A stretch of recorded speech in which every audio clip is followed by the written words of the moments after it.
Hello people, my name is Eva, welcome to a new video, and today I'm going to share with you what I read in April and May.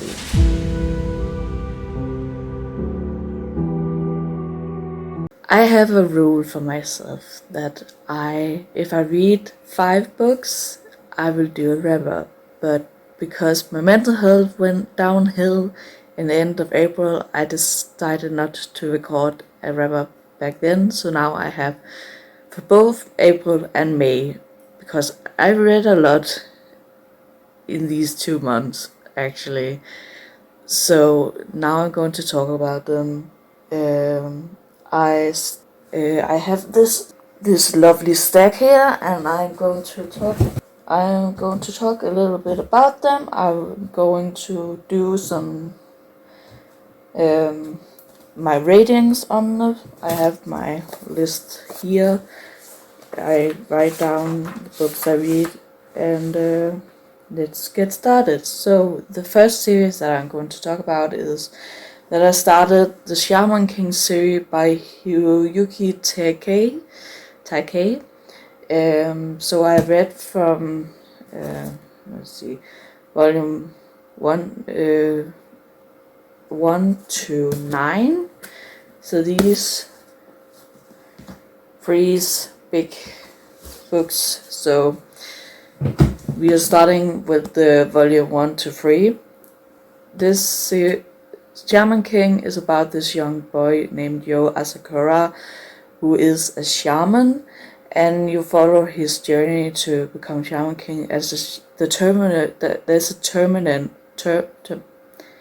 tournament each 500 years to determine who the next Shaman King is going to be, and he wants to become Shaman King to have a good life. This one, I have read some of the manga in Danish long time ago. I watched the original 2004 anime. I don't remember correctly when it came out. I think it was 2004, and at that time I never finished this one. So when they began to come out in omnibuses, I decided that I wanted to collect them and read them again. This was a huge dose of nostalgia that I just fell in love with. I also started watching the 2021's anime of Shaman King that is following this is the manga more closely than the 2004's anime. So it was so good, and I love Yo Asakura because he has the mentality that everything is going to work out, everything is going to be okay in the end. And I wish I had that personality. Yeah, he's lazy and quickly learns that sometimes he does not want to overdo himself to do some things, because he just had that mentality that everything is going to be okay, and I just love it. I love Yo. He's so cool. I also love many other characters in the series, and the first volume I gave 4 stars, and the same for the second and third. For volume is this the right one? No, it's not the right one. Volume 4 I gave 4 stars, volume 5 I gave 5 stars, volume 6 I gave 4 stars, volume 7 I gave 4.5 stars, and volume 8 and 9 I believe I gave both 5 stars. So that's the first part. I have bought more of the series, so will continue with the series. I loved it. Then I finished a short series, and that is Kingdom Hearts 358 over 2 days. Weird title, I know, but it makes sense to the story. This is a story taking place between Kingdom Hearts 1 and 2. So you need to at least know about the world of Kingdom Hearts 1 and another one, I don't remember the title, is Recoded. No, it's what's it called? Kingdom Hearts, I don't remember. Chain of Memories, to know what's going on in this one. And as all Kingdom Hearts content does, it makes me cry. So, and I just love these characters, I love the story, and it's kind of a sad story, even though I know what happens to the characters in the future. It's kind of a sad story, but I just really, really love it so much, and I love the art style, and I read all 5 in the series, and I gave Volume 1 5 stars, Volume 2 4.5, Volume 3 4.5, Volume 4 4.5, and Volume 5 5 stars. I loved it. So Kingdom Hearts is about this boy named Sora who is separated from his friends when some weird creatures attack his island, and he, together with Donald and Goofy, travels to other Disney worlds to find his friends and defeat the evil. And this one is, like I said, kind of middle between 1 and 2. So, but it's so good. I will highly recommend either playing the game or reading the light novel of Kingdom Hearts 1. There is also a manga for it, but it's really hard to come by. So, but I will highly recommend Kingdom Hearts because it's such good and weird series that I just really, really love. The next series that I continue on with is Yu-Gi-Oh! And I read from volume 7 to 15. And this series just keeps getting better and better. The first, I believe, 6? Yeah, the first 6 volumes, a little bit funky. They're a little bit weird and it might turn people off, but I highly recommend continuing on because when the card games really start to take off in these volumes, and I just continue to love this series and really, really enjoy it. I gave volume 7 3.5 stars. I gave volume 8 4 stars, volume 9 4 stars, volume 10 4.5, volume 11 4 stars, volume 12 5 stars, volume 13 4.5, volume 14 5 stars, and volume 15 5 stars. A lot of 5 stars here, but I really, really love this series, and I'm definitely going to continue. At the moment, right now, as I'm filming, I'm on a book buying ban for the next 2 months, so I can't buy any more books. So I have to wait to continue on with this, but I finished, and this contains mostly an arc called the Duelist Kingdom, I believe. And I finished this arc and I loved it. It's so good. So now, all my mangas aside, I have 2 novels that I finished, and the first one is Black Heat by Bex Hogan. I gave this book a 4 star. When I started this book, it had the potential to become a 5 star.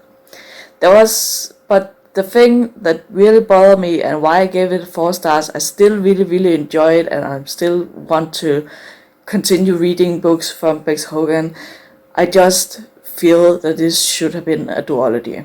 There's so much thing that's crammed into this. It's not the longest book in the world. It's like 350 pages or something. So it's very cramped. There's some details that's kind of really rushed, and it's like I would have loved to see more. There is some characters that makes these weird decisions also, which also was kind of weird, but at the same time I also can see why they did what they did. but it was just kind of weird. So it could have been nice if this had been a duology, but I really, really enjoyed it. I loved the three main characters you're following in the story.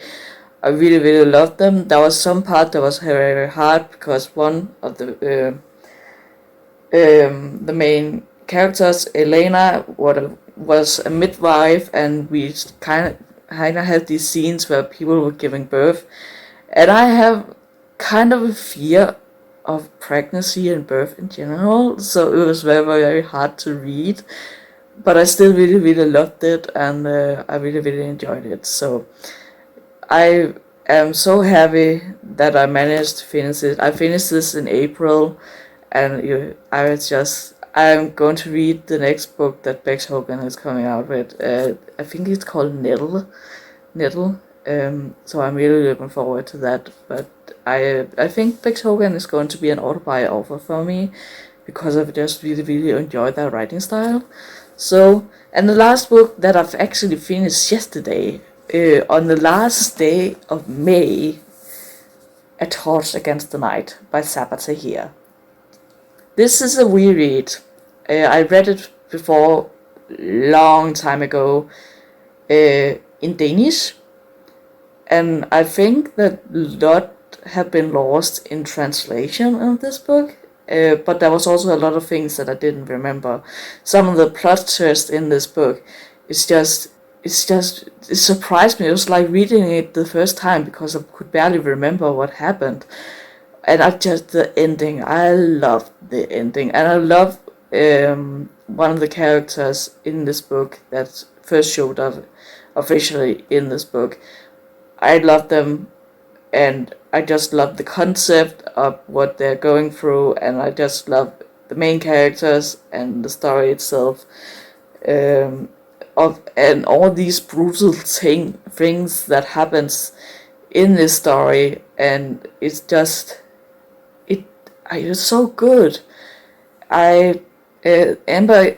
This is the second book in the Ember in the Ashes series. Ember in the Ashes is about these two different people. One is a scholar who loses her family, and her brother is taken to prison, and to free him out, she seeks out the rebellion, who ask her to become a slave to spy on someone called the Commandant, a commander of this high prestigious school for that trains people to become masked. And then you're following a mask who does not want to be there. He hates violence, he hates death, he hates that he's have been trained to be this merciless killer and all that stuff, and want to get out.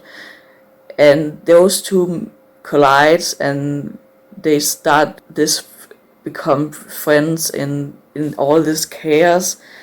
And how it unfolded in the first one, it was so good. I loved the first book.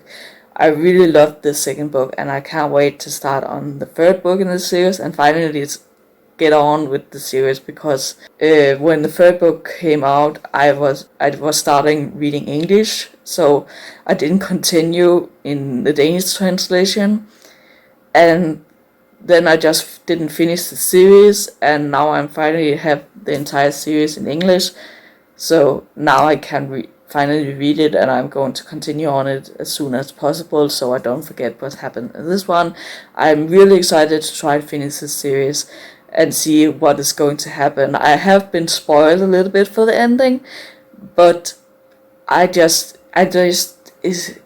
okay, because Sabatier comes out with the next book set in the same world, but I believe 10 years later, following characters, and some characters, a new character, but there might be some of the old characters appearing or something like that. So I'm so excited to see what is going to happen, and I love it. And I gave this one 4.5 stars. So that was the books that I read in May and April. I hope that you enjoyed this video. Like, comment, subscribe, everything of that is free. And I will see you guys in the next one. Bye bye!